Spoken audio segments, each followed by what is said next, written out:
어서오세요. 예니밍이에요. 영상을 보시는 동안 저와 함께 훈훈한 시간 보내봐요. 유튜브나 아프리카에서 예니밍을 검색하시면 더 많은 영상을 보실 수 있어요. 뽕!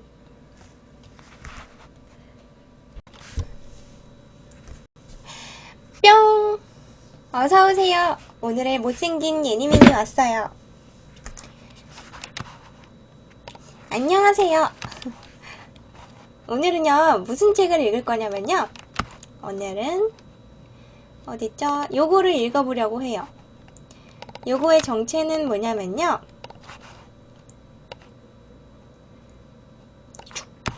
아, 자꾸 입으로 효과 없네. 이러면 안 되는데. 뭐냐면요. 세상을 바꾼 작은 우연들 인데요. 세상을 바꾼 작은 우연들. 요거 역시 청소년 권장도서에 포함되어 있는 그런 책인데요.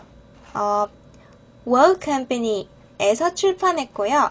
마리 노엘 샤를 씨가 지었다네요. 자, 한번 보자, 뭔지. 요 마리 노엘 샤를은요,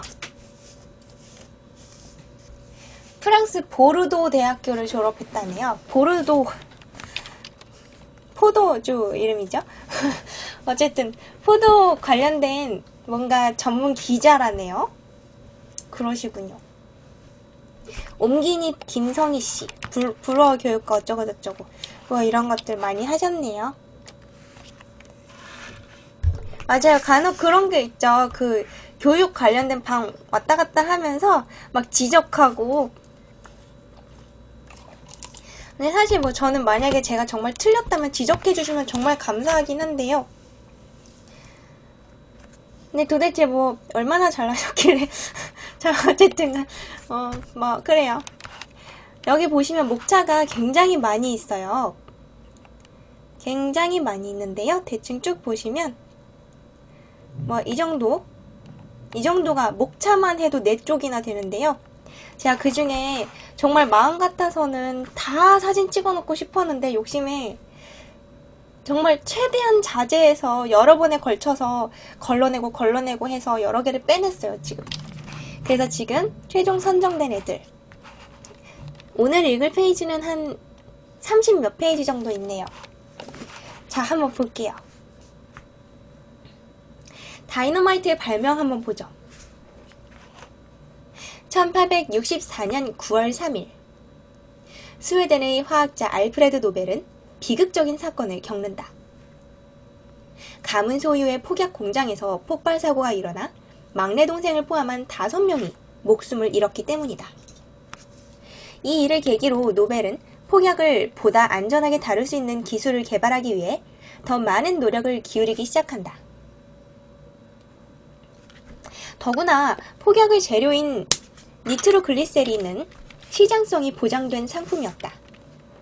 한편에서는 광산 채굴 사업이 비약적으로 발전하고 있었고, 다른 한편에서는 기찻길을 내기 위해 산을 허물고 언덕을 파내는 작업이 세계 곳곳마다 이루어지고 있었다. 책 제목이 뭐였냐면요. 세상을 바꾼 작은 우연들이에요. 마리 노엘 샤를 씨가 지은 거, 윌 컴퍼니에서 나온 거요.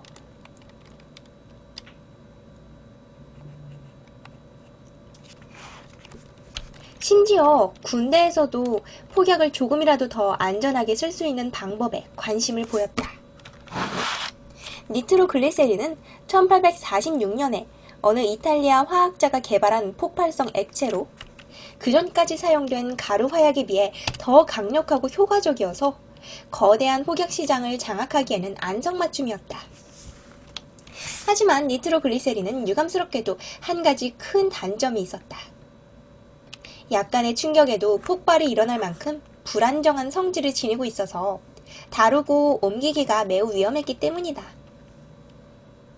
1953년에 이브 몽탕과 샤를 바넬이 출연한 이브 몽탕하고 샤르 바넬이군요. 출연한 프랑스 영화 공포의 보수가 보여주었듯 나이트로글리세린이 유발하는 극도의 긴장 상태는 영화의 한 장면으로 남겨질 정도의 것이었다. 폭발 사고가 증가하자 세계 각국은 잇따라 나이트로글리세린의 사용을 금지했다. 스웨덴에서는 아직 사용이 가능했지만 금지령이 내려지는 건 시간 문제였다. 그런 까닭에 노벨이 무너진 공장을 재건축하려고 했을 때 스웨덴 당국은 주변 주민들이 위험할 수 있다는 이유로 허가를 내주지 않았다. 그래서 노벨은 스톡홀름에서 떨어진 어느 호숫가에다 배를 띄우고 임시 작업실을 차려야 했다. 물론 이 역시 당분간만 허용된 일이었다. 노벨은 마음이 급했다. 나이트로글리세린 개발 독점권을 따내는 데 필요한 비용을 대느라 큰 돈을 이미 빌려 쓴 상태였기 때문이다. 곁에서 늘 든든한 조력자 역할을 해주었던 아버지는 이제 연로한 데에다가 폭발 사고로 충격을 받아 더 이상 그를 도와주지 못했다. 맞아요. 부러워. 두 형은 러시아에서 세운 해저 지뢰 공장을 다시 일으키는 일에만 매달려 있었다. 노벨은 이 난관을 혼자서 헤쳐나가야 했다. 파산을 피하기 위해 할 수 있는 선택은 단 하나. 통제불능의 나이트로글리세린을 길들이는 법을 알아내는 것뿐이었다. 이를 위해 노벨은 갖가지 방법을 궁리했다. 제일 먼저 떠오른 아이디어는 나이트로글리세린을 메탄올에 용해야 하는 것이었다. 그러나 이 방법은 결국 포기해야 했다. 안정성은 확보되었지만 폭약으로 쓰기 위해 메탄올을 다시 제거하는 과정이 까다로웠기 때문이다. 그런데 그렇게 골머리를 앓고 있던 노벨에게 행운이 찾아온다. 그것도 나이트로글리세린이 든 플라스크를 바닥에 떨어뜨렸던 무시무시한 순간에. 노벨은 폭발이 일어나는 줄 알고 눈을 질끈 감았다. 하지만 놀랍게도 나이트로글리세린은 폭발로 노벨을 날려버리는 대신에 작업실 바닥에 깔려있던 톱밥에 얌전히 스며들었다. 노벨은 눈앞에서 벌어진 기적 같은 광경에 놀라 입을 다물지 못했다. 그러다 잠시 후 정신을 차리자 문제의 해결책을 찾아낸 것인지도 모른다는 생각이 퍼뜩 떠올랐다. 노벨은 나이트로글리세린이 스며든 톱밥을 모아서 폭발력을 실험했다. 결과는 기대한 만큼은 아니었지만 매우 희망적이었다. 약하긴 해도 폭발성은 유효했기 때문이었다. 그렇다면 이제 할 일은 톱밥과 같은 역할을 해줄 물질을 찾아내는 것이었다.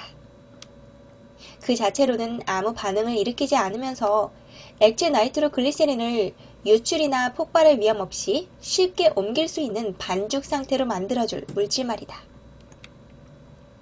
노벨은 섬유질의 물질이나 가루가 적당할 거라고 보았고, 그래서 숯가루, 분필가루, 종이가루, 벽돌가루를 가지고 차례차례 실험했다. 그러나 그 가운데 어느 것도 만족스러운 결과를 가져다주지 못했다. 이 가루들을 섞어 만든 반죽은 폭발력이 너무 약했기 때문이다. 행운의 여신은 노벨에게 또다시 미소를 지었다.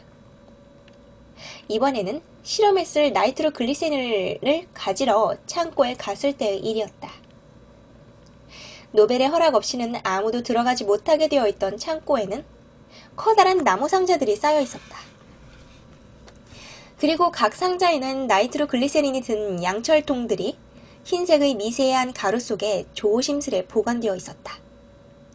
그 가루는 충격 흡수용으로 넣어둔 다공질의 흙으로 죽은 규조류가 바다나 호수의 바닥에 쌓여서 생성된 규조토라는 것이었다.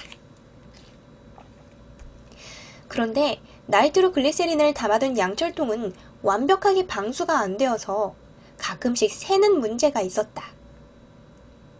실험을 준비하던 그날 아침, 노벨의 눈에 들어온 것은 바로 그 점이었다. 노벨은 나무 상자 안에서 어떤 걸쭉한 덩어리 하나를 발견했다. 양철통에서 새어나온 나이트로글리세린과 규조토가 엉겨서 만들어진 덩어리였다. 나이트로글리세린과 규조토의 혼합물은 반죽 상태로 만들기가 쉬웠다. 게다가 순수한 나이트로글리세린보다 폭발력은 약해도 뇌관을 작동시켰을 때에만 폭발한다는 점에서 폭약으로 쓰기에 이상적이었다. 이렇게 해서 노벨은 나이트로글리세린을 안정화하는 방법을 마침내 개발해냈다.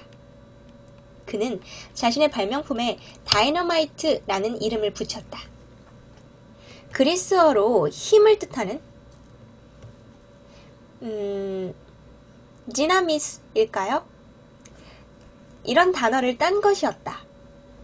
그리고 1867년 11월에 발명 특허를 따냈고 이후 30년 가까운 시간 동안 20개가 넘는 나라에 100여 개의 공장을 둔 거대 기업을 이끌어간다. 또한 여러가지 발명으로 350개가 넘는 특허를 획득했으며 돈도 어마어마하게 벌어들였다.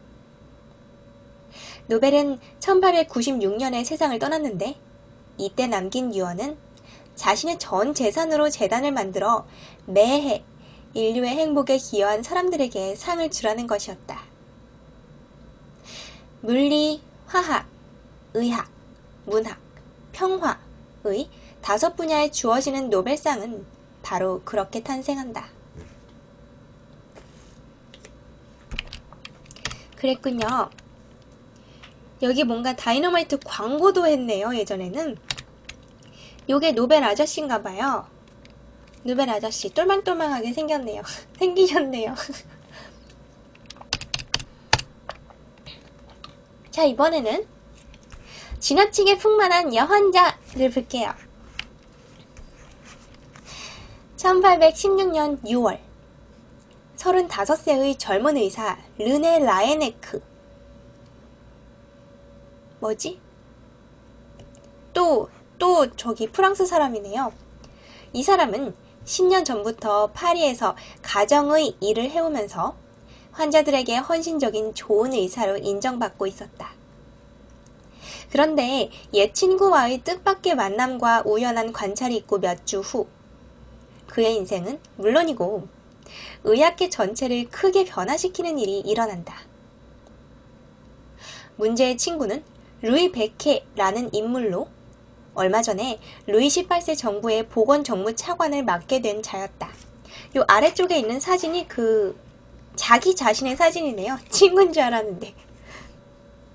라에네크와는 어릴 적 친구였지만 왕래는 없던 사이였다. 라에네크는 조용하고 신중한 성격에 혼자 지내기를 좋아할 뿐만 아니라 오로지 의사일과 환자들에만 시간을 쏟는 사람이었기 때문이다. 그는 사교적인 성격의 인맥은 만들지 않았고 권력의 특혜에는 특히 관심이 없었다. 그런 까닭에 지금 여기 사진 그림이 이상한 게 있는데요. 오해하지 마세요. 그런 까닭에 두 사람의 만남과 이 만남에서 나온 제안은 순전히 우연한 사건이었다. 루이 베케는 우연히 만난 라이네크에게 다짜고짜 네케르 병원의 병원장 자리가 났다는 얘기를 꺼냈다. 원한다면 그 자리를 줄 수 있다는 것이었다. 파리 제5대학의 대학병원인 네케르 병원은 본대학에서부터 멀리 떨어진 파리 외곽에 한적하게 위치해 있었고 병상도 120개밖에 안 되는 작은 병원이었다. 하지만 라이네크는 고심 끝에 제안을 받아들였다. 그는 병원 일을 다시 하게 된 게 매우 기뻤다. 학생 시절 샤리테 병원에서 나폴레옹의 주치의였던 코르비자르의 지도하에 수련했던 시간이 인상 깊게 남아있었기 때문이다. 코르비자르는 근대의학의 선구자 중 한 명으로 꼽히는 인물로 손상된 신체와 기관에 대한 직접적이고 정확하며 엄격한 관찰을 중시했다. 철학적인 의학의 시대를 끝내고 이제는 환자를 객관적으로 진단하고 상세히 검사해야 한다는 게 그의 주장이었다. 나쁜 손. 지금은 잘 알려진 진단법인 타진이 발전하게 된 것도 바로 코르비자르 같은 선구자들 덕분이다.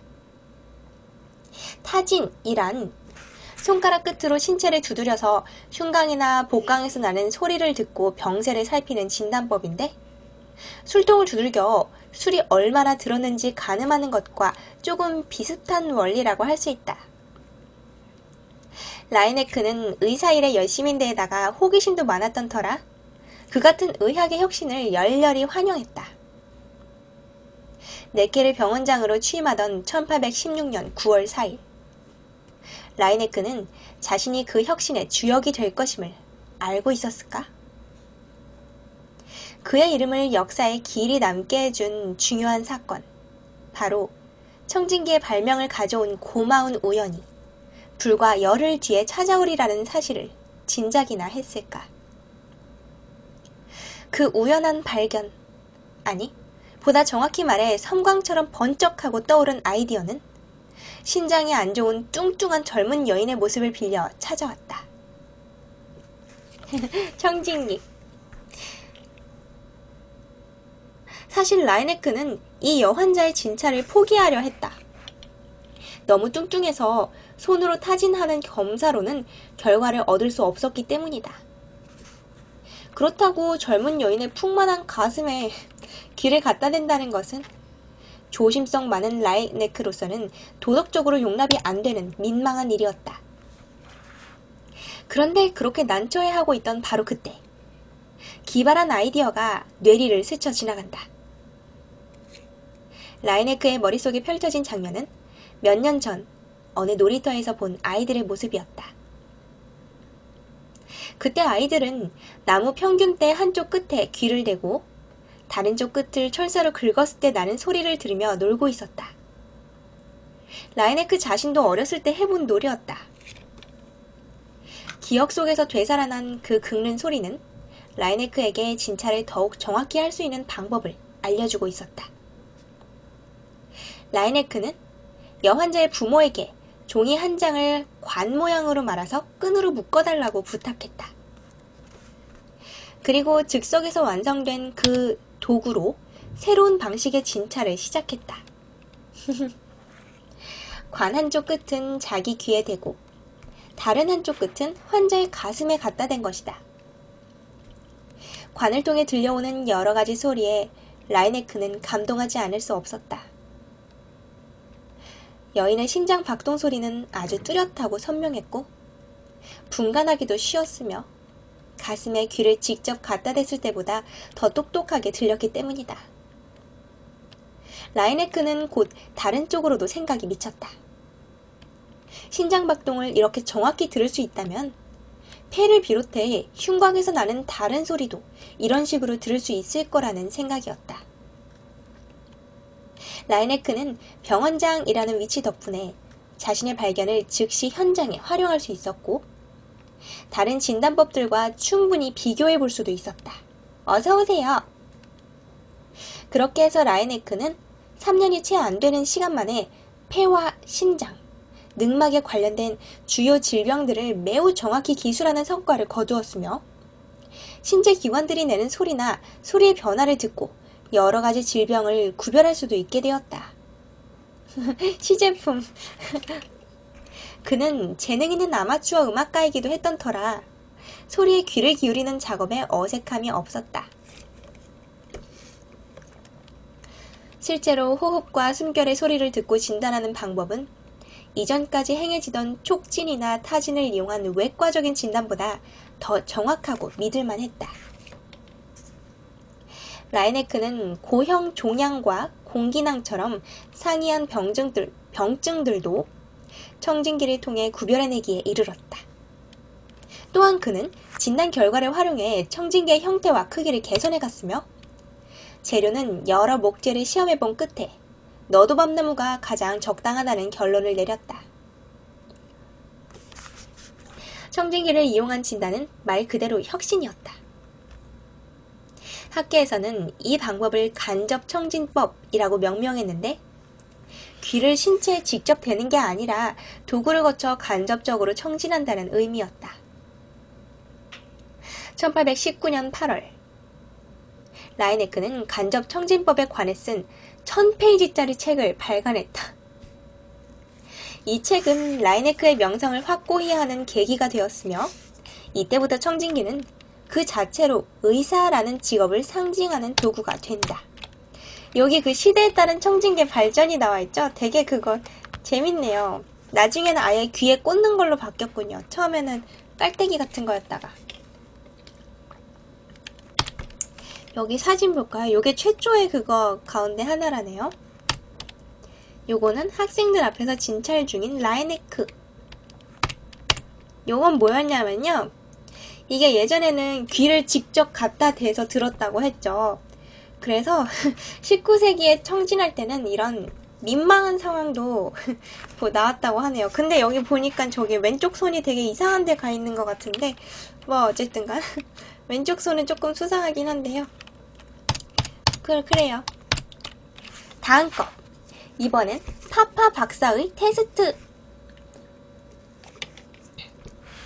과학자들은 연구 중에 우연의 도움을 받았다 하더라도 대개는 따로 언급하지 않고 지나갈 때가 많다. 하지만 그 사실을 숨기지 않는 사람들도 있다. 어서오세요.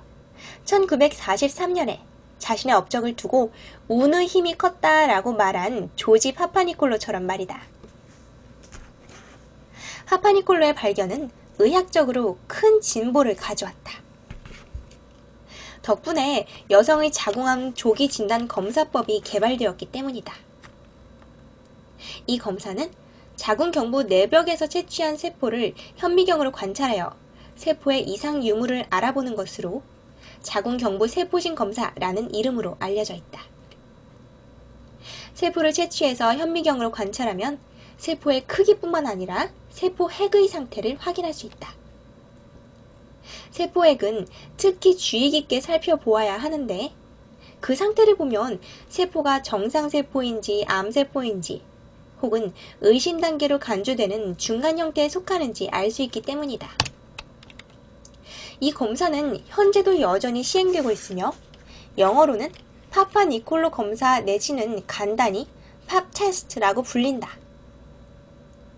자궁경부세포의 비정상적 변화를 일찌감치 찾아내면 암으로 진행되는 것을 막는 치료가 가능하다는 점에서 팝 테스트를 통한 진단은 아주 중요하다. 팝 테스트는 1950년대부터 보편화되어 매해 수천 명의 목숨을 구하고 있다. 그렇다면 이 이야기에서 우연은 도대체 어떤 역할을 한 것일까? 사연은 아주 간단하다. 1917년 파파니콜로와 그의 아내는 그리스에서 미국으로 건너왔다.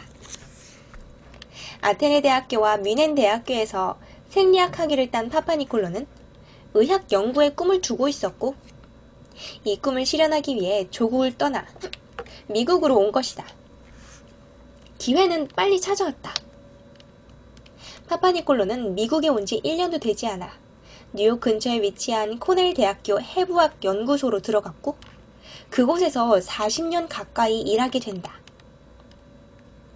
파파니콜로가 맡은 주요 연구 주제는 내분비학, 즉 호르몬에 관한 것이었다. 그는 첫 번째 실험 프로그램으로 여성의 생식 주기 중에 나타나는 호르몬 변화를 연구하게 되었고 기니피그를 이용해 실험에 들어간다. 파파니콜로가 세운 중요한 목표 가운데 하나는 자궁경부 내벽의 세포들이 생식 주기 중에 형태가 바뀌는지 아닌지를 알아내는 것이었다. 이거는 재미는 별로 없는데 제가 궁금해서 그냥 사진 찍어놨어요. 읽으려고.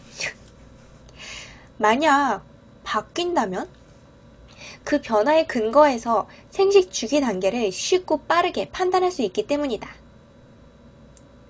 게다가 이 경우 체혈을 통한 호르몬 분석보다 비용이 적게 든다는 장점도 있었다. 파파니콜로는 기니피그 암컷을 이용한 관찰에서 기대에 부응하는 결과를 얻었다. 그래서 여성을 대상으로 같은 연구를 시작해 성공적으로 마무리한다. 1933년에 질세포진 검사를 통해 알아본 여성의 생식주기 라는 제목으로 발표한 논문이 그 결과물이다. 우연한 발견이 이루어진 것도 그 연구의 도중이었다.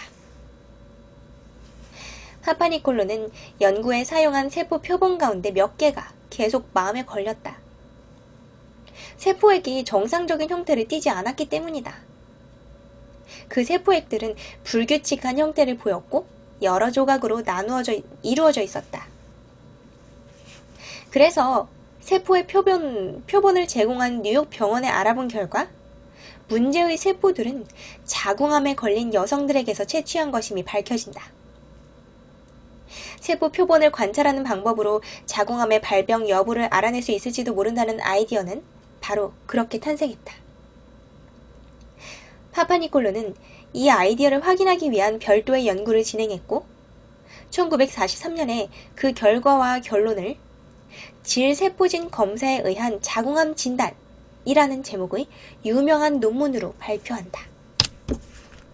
의학계는 파파니콜로가 제안한 이 쉽고 빠른 검사법에 대해 우선은 매우 회의적인 입장을 보였다. 하지만 파파니콜로는 연구소의 지원을 받으면서 주제에 대한 연구를 이어간다. 그리고 1954년에 철저하고 심도 깊은 논문을 발표하면서 반대 의견을 고수하던 의사들까지 설득시키게 된다.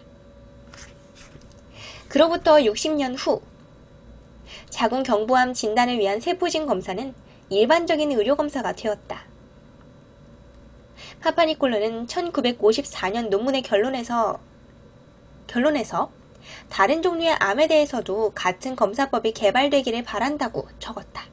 그렇네요. 다른 암들도 이렇게 세포 채취해가지고 세포액 관찰하는 것만으로도 된다면 정말 좋을 텐데 대장, 신장, 방광, 전립선, 간, 위, 폐, 뇌 등의 장기를 언급하면서 말이다. 그러나 안타깝게도 그의 바람은 아직은 이루어지지 못하고 있다. 요게 그 자궁경부암이 사실은 말이 경부암인데요. 저거는 그 인유두종 바이러스라는 다른 이름을 가지고 있죠.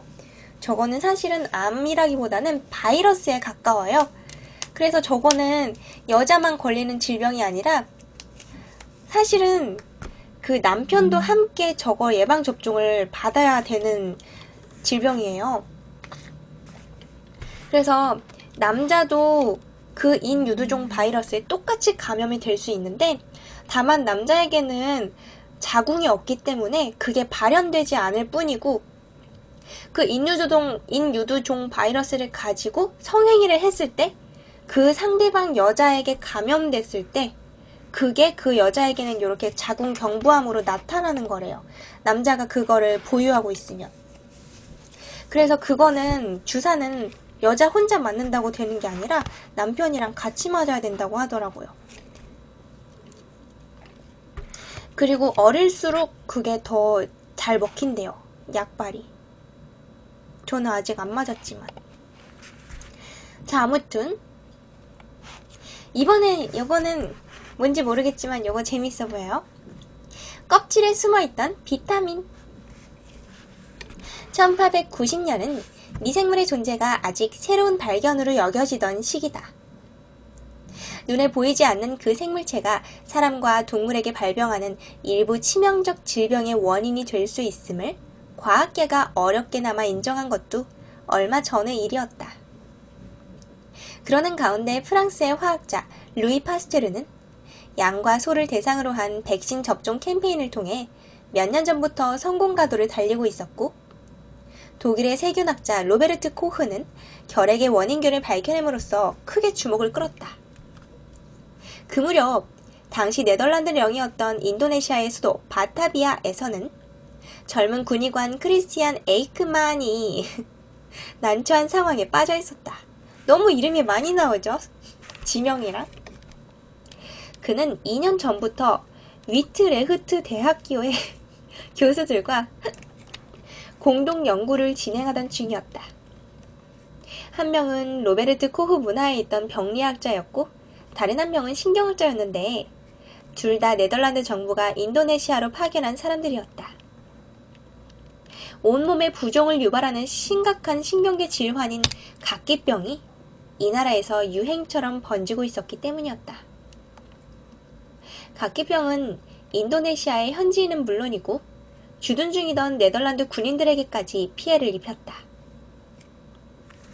각계병에 걸린 사람들은 신경쇠약, 체력 저하, 극도의 피로감, 경련, 호흡 곤란 등의 증상을 겪었고 걸음을 제대로 걷지 못했다. 에이크만을 포함해 세 학자는 세균학이라는 새로운 학문이 거둔 눈부신 결과물의 영향으로 각계병 역시 세균성 질병이라고 확신하고 있었다. 그래서 그 같은 직감을 뒷받침해줄 증상을 조사했고 환자들의 혈액을 분석해서 마침내 문제의 원인균을 찾아냈다. 아니, 적어도 그들의 생각에는 찾아낸 것처럼 보였다.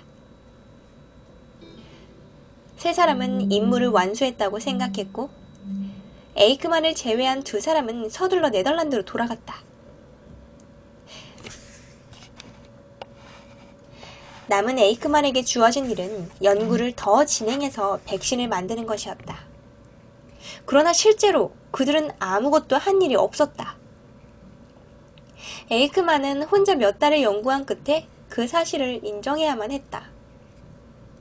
찾아낸 줄 알았던 병원균은 여전히 오리무중이었다. 개와 토끼한테 병원균으로 보이는 물질을 주사해도 팔팔하게 잘만 뛰어다녔기 때문이다. 뭔가 잘못된 게 틀림없었다. 그런데 이때 행운이 찾아온다. 에이크만은 실험을 위해 구하기도 쉽고 키우기도 쉬운 닭을 가지고 연구를 진행하기로 마음먹었다. 그래서 한 무리의 닭을 구입해 두 그룹으로 나눈 다음 첫 번째 그룹에는 병원균을 주사하고 두 번째 그룹은 대조군 자격으로 따로 두었다. 며칠 뒤 에이크만은 자신의 눈을 의심했다. 닭들이 각계병에 걸린 환자와 비슷한 증상을 보였기 때문이다. 닭들은 넘어지지 않으려고 다리를 벌린 채 간신히 서 있었고 넘어졌다 하면 다시는 일어나지 못했다. 죽을 확률이 높은 상태였다. 문제의 병은 닭에서 닭으로 빠르게 퍼지는 것 같더니 며칠 만에 모든 닭이 감염되고 말았다. 대조군 그룹까지 포함해서 말이다. 그래서 에이크만은 그토록 찾던 병원균을 마침내 발견했다고 생각했다. 대조군으로 둔 닭들까지 감염된 것은 전염성이 그만큼 높기 때문인 것 같았다. 물론 이 모든 내용을 확인하는 과정이 아직 남아있었다. 에이크만은 실험을 처음부터 다시 해보기로 했다. 기존의 닭들은 폐사시켜 없앤 뒤 사육장을 깨끗이 청소하고 새 닭들을 사다가 역시 두 그룹으로 나누었다. 하지만 병원균 주사 실험은 바로 시작하지 못했다. 우연히 알게 된 사소한 사실에 마음이 쓰였기 때문이다. 그런데 언뜻 보기에는 별것 아닌 것처럼 보였던 바로 그 사실이 에이크만의 연구에 의미를 부여했으며 이로써 그를 의학 역사에 길이 남는 유명인으로 만들어준다. 그 사실이 무엇이었냐고? 에이크만은 사육장을 구석구석 청소하던 중 닭들이 먹는 사료에 변화가 있었음을 알게 된다. 이전까지 닭들은 외부에서 헐값에 들여오던 도정되지 않은 쌀을 먹고 있었는데 사육장을 관리하던 사람이 바뀌면서 병원 식당에서 남은 음식을 먹고 있었던 것이다. 그렇다면 닭들이 병에 걸린 건 병원균 주사 때문이 아니라 바뀐 사료 때문이었던 걸까? 아니면 그저 우연의 일치였을까? 에이크만은 확인을 위해 실험에 들어갔다. 대신 방법을 바꾸어 병원균 주사 과정은 빼고 닭들을 두 그룹으로 나누되 사료에만 차이를 두었다. 한 그룹에는 도정되지 않은 쌀을 주고 다른 그룹에는 도정된 쌀로 만든 밥을 주는 방법이었다. 그리고 며칠 뒤 결과는 한눈에 보기에도 결정적이었다. 첫 번째 그룹의 닭들은 모두 건강하고 정상적이었던 반면 두 번째 그룹의 닭들은 각기병에 걸린 사람처럼 신경계 이상과 마비 증상을 보인 것이다. 에이크만은 쌀의 껍질이 중요한 역할을 했음을 깨달았다. 각기병은 전염병이 아니었던 것이다. 실제로 각기병은 비타민 B1의 결핍에 따른 영양 부족으로 생기는 병이기 때문이다. 당시 에이크만은 비타민 B1이 문제라는 사실까지는 아직 알지 못했다. 그가 실험에서 끌어낸 결론은 단순했다. 도정된 쌀로 만든 밥이 각기병의 원인이었다는 게 그것이다. 그렇다면 원인은 그 밥에 독성이 있거나 아니면 각기병을 예방하는 성분이 들어있지 않거나 둘 중 하나였다. 그래서 에이크만은 밥에 쌀 껍질을 첨가한 사료로 다시 실험을 했고 이로써 두 번째 가설이 옳았음을 증명한다. 에이크만은 연구를 같이 시작했던 교수들에게 그 결과를 전하고 나서야 자신이 의학 역사의 새로운 장을 열었음을 알게 된다. 소량의 물질이 그토록 심각한 질병의 발병을 좌우할 수 있음이 밝혀진 것은 이번이 처음이었기 때문이다. 비타민 결핍. 비타민에 대한 연구가 시작된 것이다. 물론 1890년에는 비타민이라는 용어조차 아직 존재하지 않았다. 비타민이라는 말이 생겨난 것은 영국의 생화학자 프레더릭 홉킨스의 연구 덕분으로 1912년에 그는 쌀껍질에 든 유효한 성분이 바로 아민이라는 물질임을 밝혀냈다. 그것이 생명 유지에 꼭 필요한 아민, 즉 vital amin이라는 뜻에서 vitamin이라는 명칭이 붙게 된 것이다. 그랬군요. 아민에다가 vital이 합쳐진 거였군요.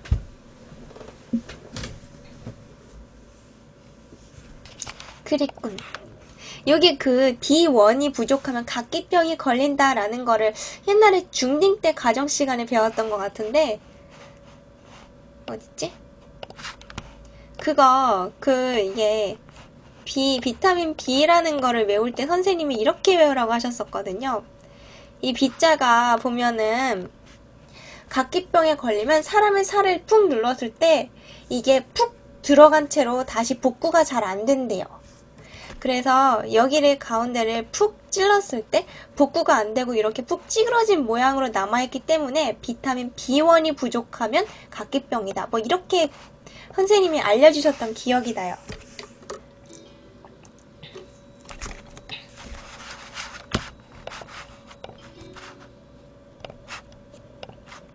자, 얼마나 남았지? 왜 이렇게 많이 남았지? 이상하네. 좀 길더라도 이거 다 읽을게요.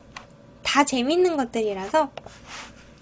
관심이 능률을 높인다?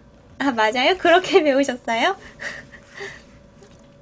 미국 시카고 외곽에 자리한 작은 도시 시세로는 악명 높은 갱단 두목 알카포네 덕분에 유명해진 곳이다. 하지만 과학에 관심이 있는 사람들에게 이 도시의 유명세는 갱단과는 전혀 다른 성질의 어떤 현상과 관계가 있다.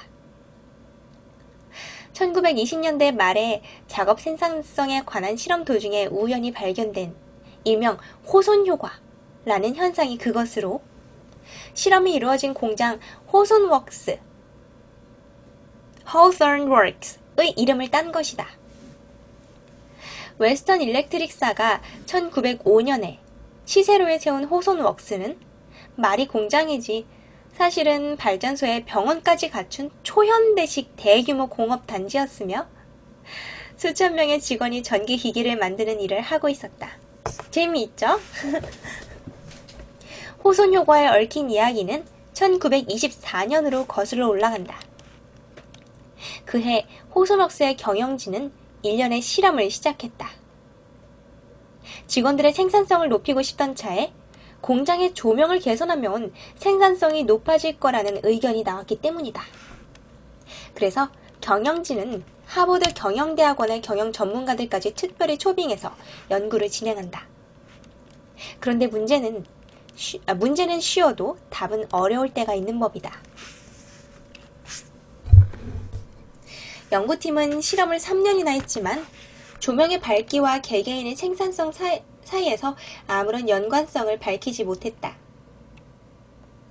아무래도 중요한 변수를 놓친 게 분명해 보였다. 그래서 연구팀은 경영진에게 연구 범위를 넓혀보자고 제안했고 연구의 주제도 조금 다르게 잡았다. 작업의 피로와 단조로움이 직원들의 생산성에 어떤 영향을 미치는지 알아보기로 한 것이다. 연구의 최종 목적은 작업 조건에 따른 영향을 빠르게 파악해서 보다 잘 통제할 수 있게 하려는 것이었다. 우선 연구진은 확인해야 할 변수들의 목록을 작성했다. 여기에는 공장의 온도, 습도, 휴식시간, 하루 근무시간, 주당 근무시간, 식사시간, 식사의 무상 제공 여부 등이 포함되어 있었다. 급여를 조정하거나 일부 근무 조건을 바꾸는 문제를 놓고 직원들의 의견도 들어볼 계획이었다. 실험조로는 부품 40여 개를 조립해 전화기에 들어가는 계정기를 만드는 여직원 6명이 선발되었다. 경영진이 그토록 알고 싶어하는 최적의 작업 조건을 찾아내도록 도와줄 사람들이었다. 그리고 바로 이 실험조의 작업을 관찰하는 과정에서 행운의 우연이 개입한다. 일부 경영 이론들을 뒤집어 놓는, 따라서 그 이론들을 적용하는 문제에도 큰 변화를 가져오게 되는 그런 우연이었다. 6명의 여직원들을 관리하는 작업반장은 실험을 위해 감시를 완화하고 친절하게 실험조를 지켜보라는 지시를 받았다. 이제 작업반장의 역할은 직원들이 일을 잘하는지 감시하는 게 아니라 근무 조건의 변화에 따라 어떤 영향이 나타나는지 살피는 것이었다. 연구진과 경영진은 직원들이 그렇게 안심하고 일할 수 있게 해주면 생산성에 실질적인 영향을 미치는 변수가 무엇인지 확인하기가 더 쉬울 거라고 생각했다. 어느 정도는 맞는 얘기였다. 하지만 뒤에 가서 보겠지만 생산성의 향상에서 중요한 요소로 밝혀진 것은 놀랍게도 감시의 성질에 변화가 생긴 것이었다. 근무 조건의 변화가 아니고 말이다. 실험이 시작되었다. 여직원들은 8주 동안 주 6일 하루 8시간을 휴식시간 없이 근무하는 조건으로 일했다. 직원들은 처음에는 한 사람당 일주일에 평균 2,400개의 계정기를 생산했다. 그런데 8주가 끝나갈 무렵 조건의 변화가 없었는데도 직원들의 생산성은 현저히 상승되어 있었다. 놀라운 결과였다. 이어지는 5주 동안은 휴식 시간을 길이와 횟수를 달리하며 적용했을 때 어떤 영향이 있는지 확인하는 실험이 진행되었다. 그러자 생산성이 거의 매주 동안 상승하더니 일주일에 3,000개를 생산하는 수준에 이르렀다. 마지막 12주 동안은 휴식 시간 없이 일하는 처음 조건이 다시 적용되었다. 하지만 놀랍게도 생산성은 떨어지지 않았다. 이 같은 결과에 당황한 연구팀은 개인별 면담을 진행하기로 했다. 근무 조건을 다시 힘들게 바꾸었을 때도 여전히 높은 생산성을 보여준 그 여직원들의 증언을 가능한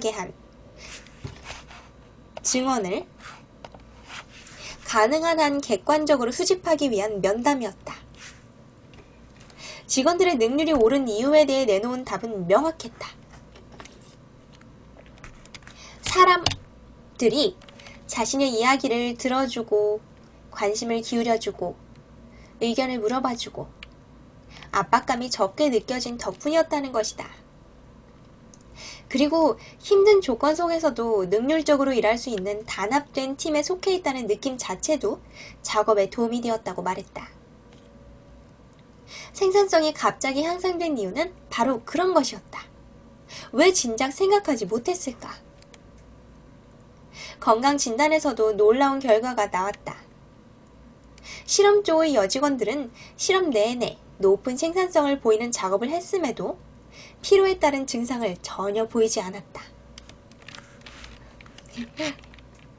관심을 기울이는 것으로 사람들의 행동과 능률의 변화가 일어나는 것을 일컫는 이른바 호손효과는 이렇게 발견된다. 호손효과의 발견은 이후 찰리 채플린이 모던타임스에서 고발한 바 있는 테일러주의란 경영학자 테일러가 고안한 경영 방식으로 노동자의 시간 소비 및 동작에 대한 과학적 연구에 기초하여 작업을 합리화시킴으로써 생산성을 극대화하는 작업 방식, 이런 거네요. 어쨌든 이 테일러주의를 진지하게 재고하게 만드는 계기가 되었다. 호손 효과가 사람들이 직장에서 책임감을 발휘할 수 있게 만드는 요소인 것은 분명해 보인다. 하지만 사실 호손 효과는 관심과 감시라는 서로 상반된 의미로 비춰질 수 있으며, 실제로 선진국이라고 일컬어지는 국가들의 기업에서는 나쁜 의미로 받아들여지는 경우가 점점 더 많아지고 있다. 그렇군요. 관심임을 위장해서 이렇게 슬쩍 감시를 할 수도 있겠군요. 지금은. 맞아요. 예전에 그 대학교 입시 준비할 때, 논술 시험 준비할 때 테일러주의 막 공부했던 기억이 나요. 테일러주의, 뭐 패스트푸드 이런 거. 뭐 말하려고 그랬는데. 근데 보면은 회사들이 보통 컴퓨터 같은 그런 기본적인 장비에는 되게 돈을 아끼지 않는 편이죠. 그게 왜 그런가 하냐면요. 그 컴퓨터를 바꾸는 게 사람의 시간을 낭비하는 것보다 훨씬 싸기 때문이라고 하네요. 그래서 제가 그 구체적인 내용은 까먹었는데, 어디서 들었는데, 그 컴퓨터를 좋은 컴퓨터로 바꾸었을 경우, 뭐 이렇게 뭔가 구체적인 스펙이 아마 있었을 거예요. 그거는 까먹었는데, 컴퓨터 바꾸면 작업 능률이 30% 상승한다고 해요. 근데 정말 생각해보면, 예를 들어서 제가 꾸준 컴퓨터로 일을 하고 있으면 뭐 하나 클릭할 때마다 1초씩만 더 걸린다고 쳐도 이게 뭐 하루에 수천 번씩 클릭하잖아요? 안 세봤지만 뭐 수만 번일 수도 있고, 그렇게 되면 엄청나게 많은 시간을 허공에서 날려버리는 셈인데, 그렇게 되면은 그 사람이 그 공백의 시간 동안을 일을 안 한 채로 멍 때리는 게 돼요. 그래서 그 인력이 더 비싸기 때문에, 그래서 그런 컴퓨터 같은 거에 보통 투자를 많이 한다고 하더라고요. 멍청한 유비 같았어요?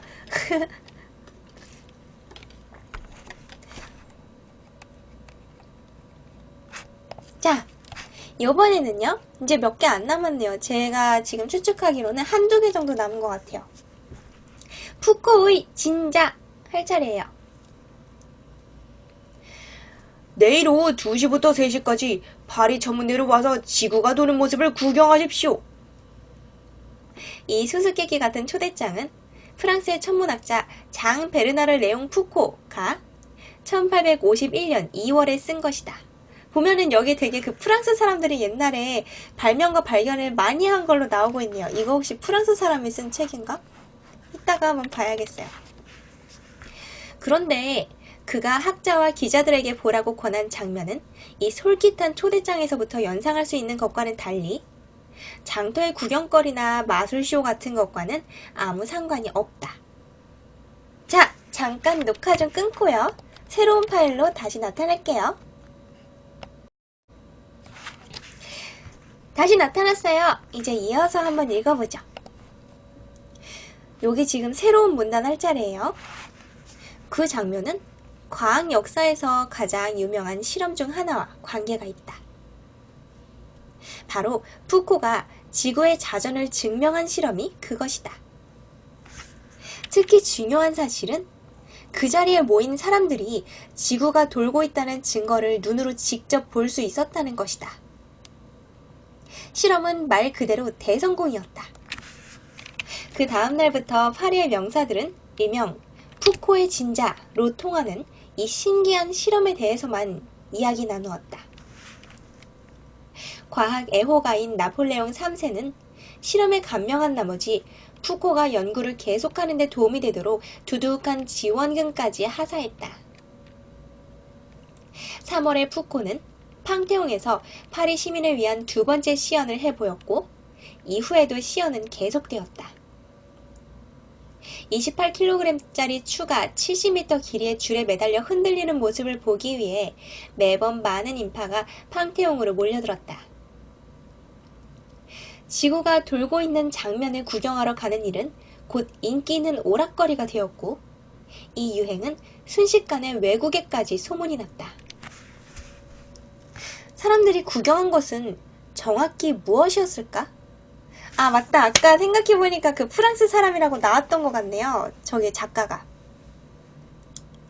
문제의 추에는 밑바닥에 뾰족한 못이 달려 있었다.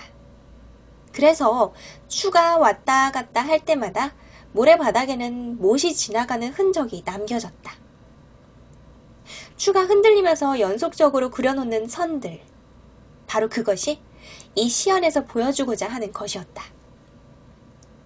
지구가 자전하고 있다는 증거로 말이다. 푸코의 실험은 놀라우면서도 명확했다. 추가 조용히 진동을 반복하는 동안 추에 달린 못은 매번 모래를 긁고 지나갔고, 몇 분만 지나면 모든 의심은 사라졌다. 모래에 남겨진 흔적들이 분명히 오른쪽으로 돌아가고 있었기 때문이다. 진자가 진동하는 방향이 바뀌었을까? 아니, 그건 아니었다. 그렇다면, 다시 말해 진자가 돌아간 게 아니라면 남은 원인은 하나밖에 없었다. 진자 아래에 있는 바닥, 즉 지구가 돌아간 것이다. 이 얼마나 명쾌한 증명이란 말인가? 그런데 역사학자들은 이 훌륭한 실험을 논할 때 푸코가 진자에 대한 아이디어를 언제 어떻게 얻었는지를 언급하는 건 종종 까먹는다. 푸코 스스로 털어놓은 바에 따르면 그 아이디어를 떠올리게 된 것은 우연한 관찰 덕분이었다. 이야기는 1850년 말로 거슬러 올라간다. 당시 푸코는 파리에서 동료인 폴 귀스타브 프로망과 함께 망원경에 부착할 시계장치를 개발하고 있었다. 망원경을 이용할 때 지구의 자전에 따른 영향을 받지 않게 하려는 게 바로 그 목적이었다. 연구 도중에 프로망은 단진자는 뭐냐면요, 질량을 무시할 수 있을 정도로 작은 추를 길이가 고정되어 있는 실에 매달아서 지면과 수직인 면 위에서 진동시키는 진자라네요. 단진자의 일종인 짧은 막대들을 만지다가 막대 하나를 좌우로 흔들리게 만들었다. 그 막대는 회전판에 매달려 있었는데 푸코는 막대가 흔들리는 걸 지켜보다가 이상한 점을 발견했다. 회전판이 돌아가고 있는데도 막대의 진동 방향은 변하지 않았기 때문이다. 푸코는 이 같은 관찰 사실에 깊은 인상을 받았다. 그래서 진동이 더 크게 나타나는 무거운 진자들, 따라서 결과를 눈으로 더 명확히 확인할 수 있는 진자들로 같은 실험을 실행했다. 실험의 결과는 매번 동일했다. 진자가 고정된 지지대는 돌아가더라도 진자의 진동 방향은 변하지 않는 현상이 나타난 것이다. 천재적인 아이디어가 떠오른 것은 그때였다. 푸코는 그 현상을 이용하면 지구의 자전을 쉽게 증명할 수 있을 거라는 생각이 들었다. 그러기 위해서는 회전판을 지구로 보고 짧은 막대를 진자로 보는 실험이 필요했다. 푸코는 프로망의 도움을 받아 자신의 집 지하실에 2m 길이의 진자를 설치했고, 며칠에 걸친 실험을 통해 그 진동 방향이 돌아가는 것을 확인한다. 그렇게 해서 확신을 얻은 그는 과학 아카데미에 자신이 만들어낸 장치에 대해 알렸다. 그 다음 이야기는 앞에서 설명한 그대로다. 당시 과학자들은 천체 관측 덕분에 지구가 자전한다는 것을 오래전부터 알고는 있었다. 하지만 푸코는 흥미로운 구경거리가 될 만한 진자 실험을 통해 그 사실을 모든 사람에게 증명해 보였다. 지구의 자전을 완강히 믿지 않던 자들도 인정할 수밖에 없을 만큼 분명하게 말이다. 어서오세요. 그랬군요. 그래서 여기 그 엄청 기다란 추가 매달려 있는 얘가 파리의 팡테옹에 있는 푸코의 진자라고 하네요. 아이고 다리야. 자, 그랬고요. 이번에 나오는 거는 아마도 오늘의 마지막 스토리가 아닌가 싶어요. X선의 사나이. 네, 오늘은 지금 책을 읽고 있어요. 중국어는 아까 끝났고요. 빌헬름 콘라트 렌트겐, 이번엔 독일 사람이네요. 이 사람은 자신이 본 것 때문에 돌이 된 것처럼 굳어버렸다. 말도 나오지 않았다. 피가 얼어붙는다는 말이 무슨 뜻인지 알 것 같았다. 과학자이긴 해도 인간적으로 무서운 기분이 드는 건 어쩔 수 없었다. 지금 그가 겁에 질려 보고 있는 것은 분명히 자기 자신의 손이 아니라 뼈였다. 손가락과 손바닥의 피부가 갑자기 사라진 것이다. 마법일까? 요술일까? 악마의 장난일까? 렌트겐은 이성적인 사람이었다. 마법이나 요술 같은 것과는 아무 상관이 없음을 잘 알고 있었다. 하지만 다시 정신을 차리기까지는 한참이 걸렸다. 놀란 마음이 가시고 나자 그제야 자신이 얼마나 엄청난 발견을 했는지 감이 오기 시작했다.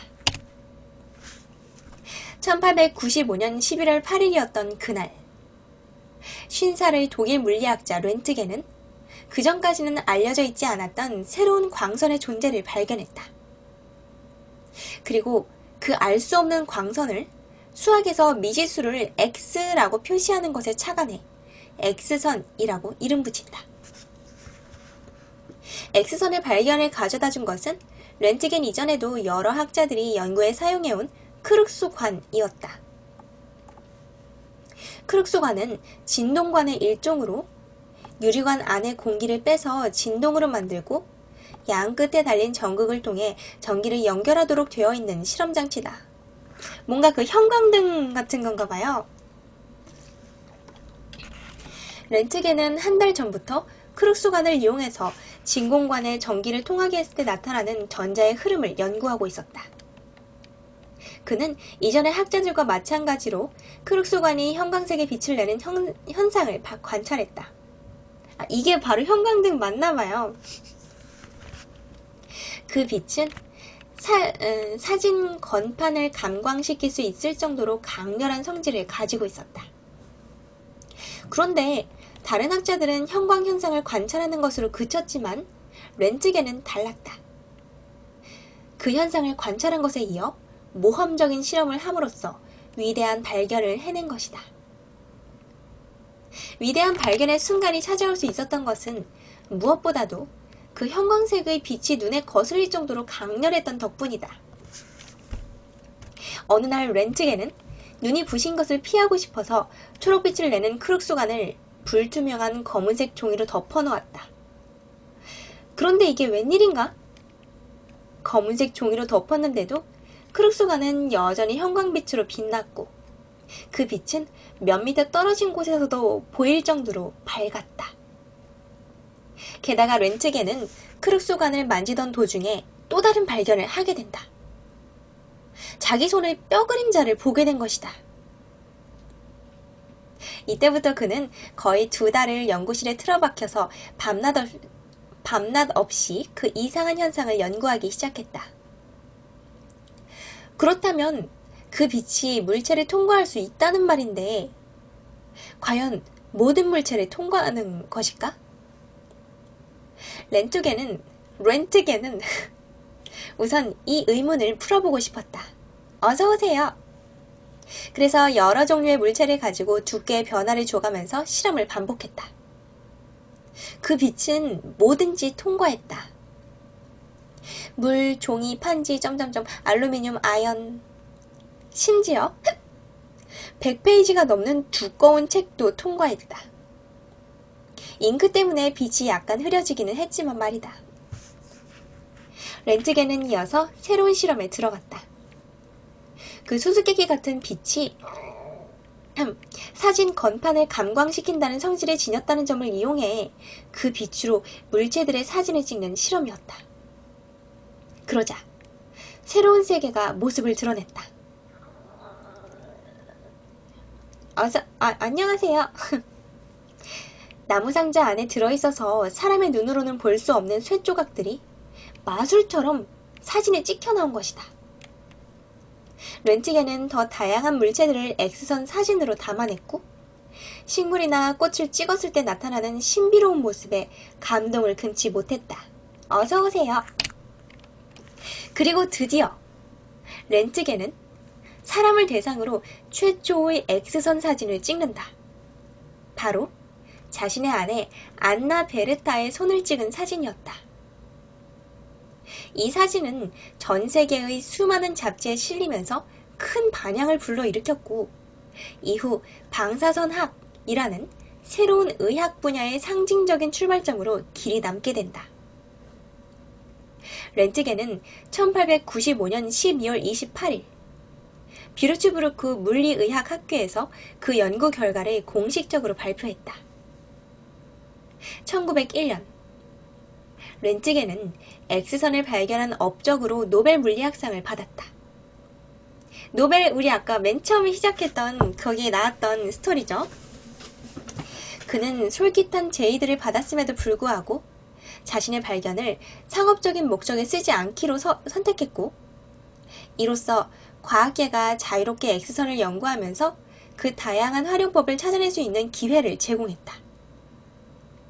X선을 이용한 의료사진은 곧 누구나 아는 기술이 되었으며 시간이 지나면서 생명과학이나 천문학 같은 다른 분야의 연구에도 X선이 쓰이기 시작한다. 지금 여기 보니까 오늘의 책 읽기는 지금 막 끝났는데요. 여기 나온 자신의 아내 안나 베르타의 손이 바로 요거 같죠, 이 사진? 근데 우리 그 손가락이 보면 저렇게 아래쪽에 있네요, 되게. 여기 손등에도 이렇게 손가락처럼 뼈가 4개가 들어있네요. 합쳐진 게 아니라.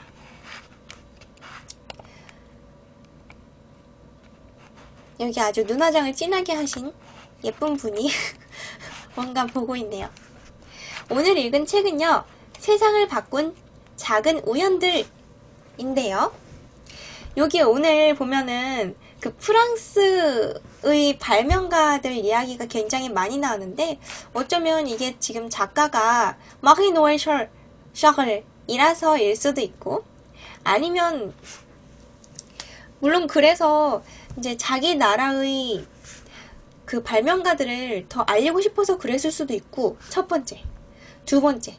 자기 나라의 발명가들이기 때문에 자기가 자료와 정보를 수집하기가 더 쉬웠어요. 그래서 어쩌다 보니까 더 많이 쓴 걸 수도 있고 세 번째. 정말로 옛날에는 프랑스 사람들이 너무너무 똑똑했기 때문에 프랑스 발명가가 많아서 그런 걸 수도 있겠네요. 지금 저분들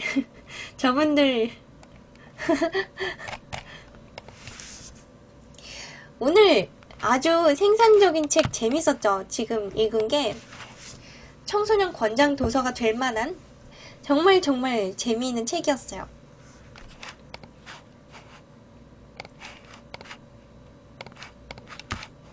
어디 갔지?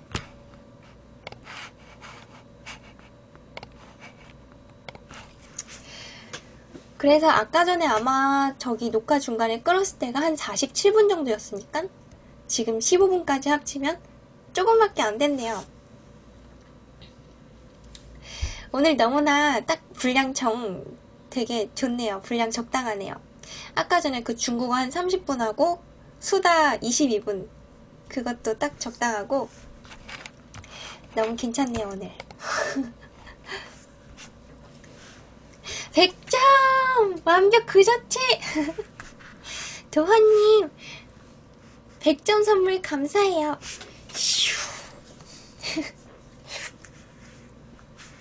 제가 잘 받았습니다.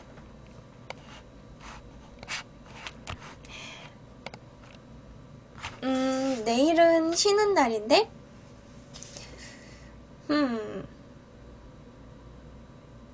할까 말까? 지금 제가 저기 방송 할 때 웬만하면은 저기 뭐죠? 테마를 돌아가면서 하려고 하거든요. 어디 갔지 요거?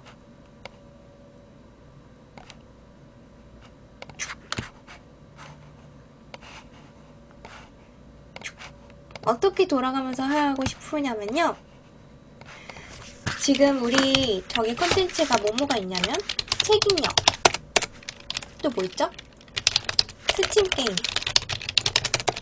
그 다음에 공작소, 그 다음에 중국어 어휘, 그 다음에 프랑스어는 멈춰져 있고요.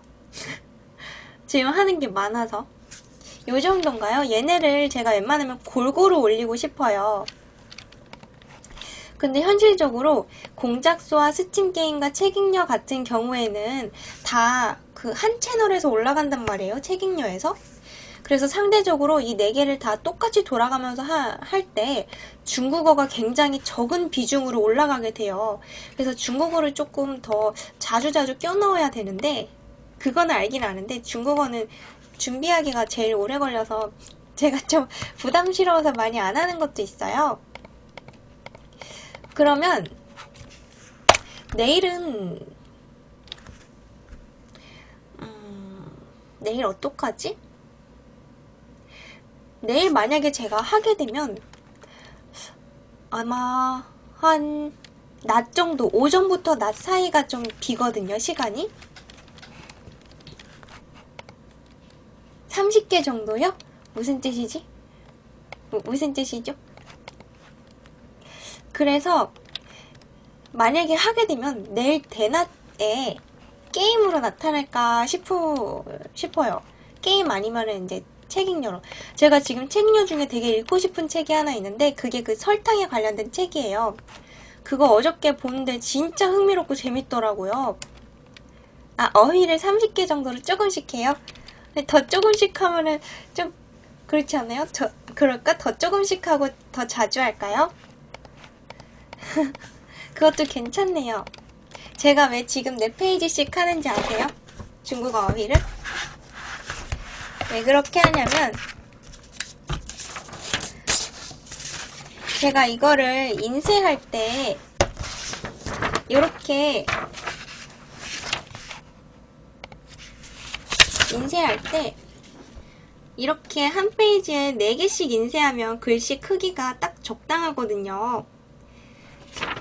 그래서 제가 출력한 인쇄물 기준으로 한쪽씩 하고 있는 거예요, 한 번에. 그래서 이렇게 지금 하고 있는데,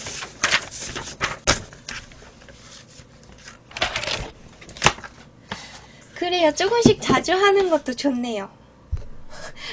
와, 뭔가요? 그래서 만약에 내일 하게 되면 게임으로 나타날게요. 지금 녹화는 먼저 빨리 꺼야 될 것 같아요. 시간이 너무 길어지니까. 자, 그러면 큐큐큐 하죠. 큐큐큐. 녹화부터 좀 끄게요.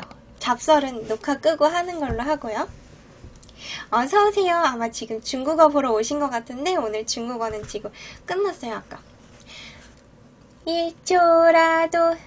1초라도 안 보이면 이렇게 초조한데 3초는 어떻게 기다려. 이야 사랑해 널 사랑해. 오늘은 말할 거야. 60억 지구에서 널 만난 건 럭키야. 사랑해. 여기저기 한눈 팔지 말고 나를 봐. 좋아해. 나를 향해 웃는 미소 매일매일 보여줘. 팔딱팔딱 뛰는 가슴 구해줘. 내 마음 10년이 가도 너를 사랑해. 언제나 이만 변치 않을게. 사랑해. 자, 오늘 일단 방송송 했으니까요. 녹화 종료를 먼저 좀 해놓을게요. 그러면 우리 책임녀 반 여러분들 다음번 책에서 만나요. 다음번에 아마 설탕하고 싶긴 한데 그거는 그 풀타임으로 하나 잡아놔야 돼요. 다른 거랑 같이 하기가 좀 어려워요. 약간 스토리가 길어서. 그래서 다음에 풀타임으로 한번 읽어보죠. 그러면 가볼게요. 다음 타임에 만나요. 안녕. 쓱쓱.